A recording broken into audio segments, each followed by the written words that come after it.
दिलचस्प और अजीब खबरों पर।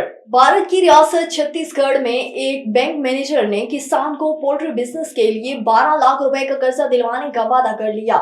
उसे झांसे में लेकर रिश्वत की मद में 40,000 रुपए के देसी मुर्गे खा गया। किसान को पोल्ट्री बिजनेस फैलाने के लिए कर्जा दरकार था। बैंक मैनेजर कई हफ्तों के दौरान कर्जे की उम्मीद लाकर किसान से मजमूई तौर पर 40,000 रुपए के देसी मुर्गे हड़प कर गया।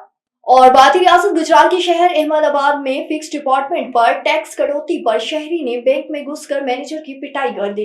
इंडियन मीडिया की रिपोर्ट के मुताबिक जमन रावल नामी सारिफ ने फिक्स डिपार्टमेंट पर टैक्स कटौती में इजाफे पर आपे से बाहर हो गया। शहर की बैंक मैनेजर से तल्ख कलामी हुई और फिर बात हाथापाई तक जा पहुंची। सोशल मीडिया पर वायरल वीडियो में दोनों को दस्तों गिरेबान देखा जा सकता है। शहरी ने बैंक मैनेजर के सर पर थप्पड़ मारा, जबकि वीडियो में एक खातून को अपने साथी शबहम को छोड़ने को कहते हुए भी सुना जा सकता है।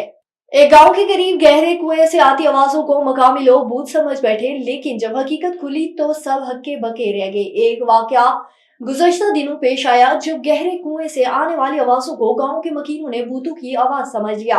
गैर मुल्की मीडिया रिपोर्ट के मुताबिक ये अजीबोगरीब वाकया थाईलैंड और म्यांमार की सरहद के करीब पेश आया, जहां गांव में मकामी आबादी ने करीबी जंगल से अजीबोगरीब चीखों की आवाज सुनी तो इसे भूतों की आवाज से ताबीर दी गई और खौफजदा होकर आवाज वाली जगह नहीं गए। जब बादशाह पुलिस को इत्तला मिली और इस कुएं की खोज लगाई गई तो पता चला कि जंगल के कुएं से आने वाली आवाज किसी भूत प्रेत की नहीं बल्कि एक इंसान की थी जो बेदहानी में कुएं में गिरने के बाद फंस गया था।